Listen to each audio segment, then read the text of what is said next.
Now, to apply that pressure and move the shaft forward, I need to have my right hand on the side of the club and I would push that forward. And you can do that as a drill.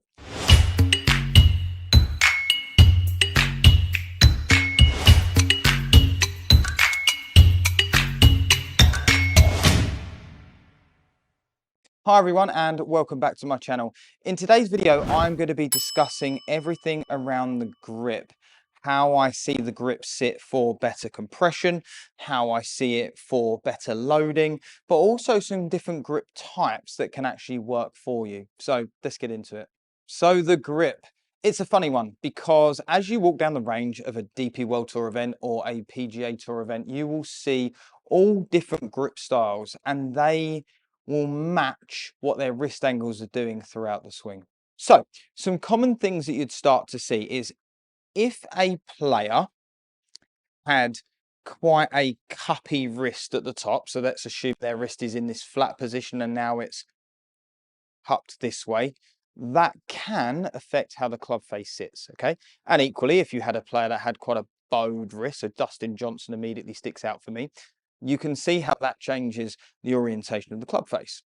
And players will have different grip styles to match that. So for me, a player that has more of a cupped wrist, if that was something that wasn't to be changed, but the ball was traveling to the right, you could definitely match that in by having your left hand more on top of the grip. Okay, so seeing potentially three knuckles and your thumb pointed down the right hand side of the grip would be a really good way to match up the club face, wrist angles and grip together.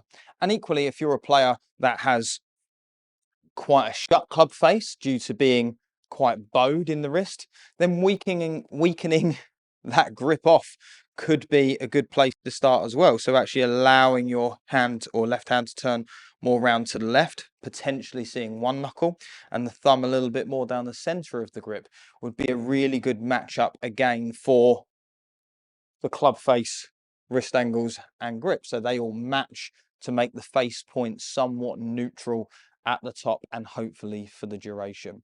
That being said, there are some things in the grip that will allow you to move the club differently. For example, if we are searching for more shaft lean, but you have a right hand that is too far on top of the club, that can cause some issues because when creating shaft lean, we would like to apply some pressure to the side of the shaft, which will help move the shaft forward. Now, to apply that pressure and move the shaft forward, I need to have my right hand on the side of the club and I would push that forward. And you can do that as a drill.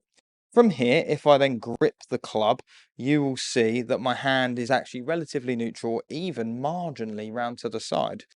I I normally see players on the lesson tee start to get their right hand. They really try and wrap this right hand over. And by doing that, you can see how that pulls my right arm over, pulls my right elbow over, and gets the hand on top. Now, from here, we would call this internal. So as I try to apply pressure to the shaft now, my right arm will start to fall underneath. My hand will get on the side of the club, but you can really see how that's opened up the club face. So if you are that type of player, then don't be scared to move your hand a little bit more round to the side and understand that it's okay to apply pressure more forward. The right hand can also affect how you hinge the golf club in the backswing. So for example, if I had my hand way round underneath, it makes the upward cocking of the wrist quite difficult. So in the backswing, there will be an element of upward wrist hinge, okay?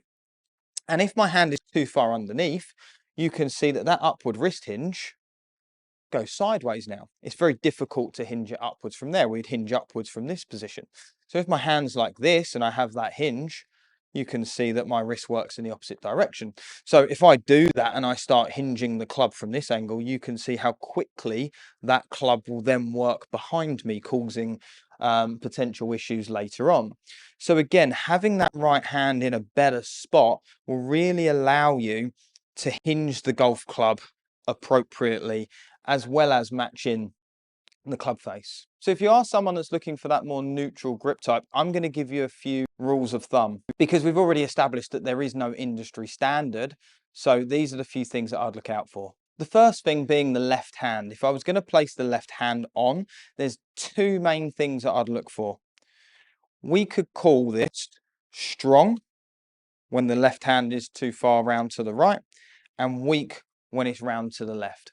I would also call strong and weak in the palm of the hand. I would call something strong if I have a lot of my heel pad on top of the club, and I would also call it weak if I had the club more in the palm of the hand. So there's some other strong and weak things that I would call them.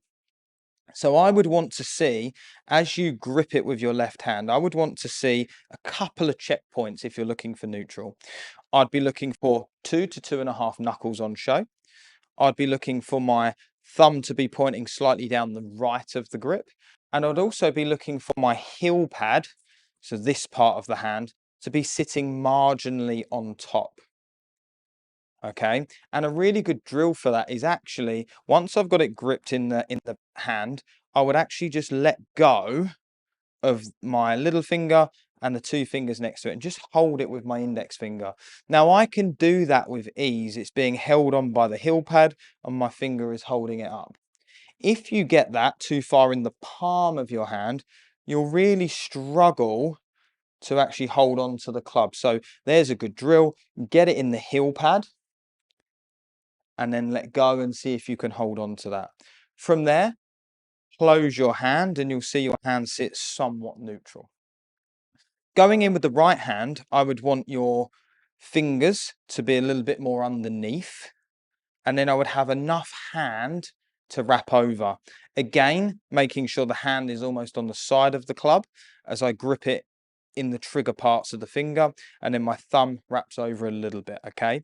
When I'm looking at this hand, I can see that this crease in my thumb and my index finger is pointing up to my right collarbone, and my thumb is marginally down the left of the grip. So that's where I would regard it as a neutral grip for those of you that are looking for that. But please don't think that grip is completely be all and end all, because as I said, when you walk down the range of a tour event, you will see multiple grip styles and wrist angles. So please make sure you know which one's best for you.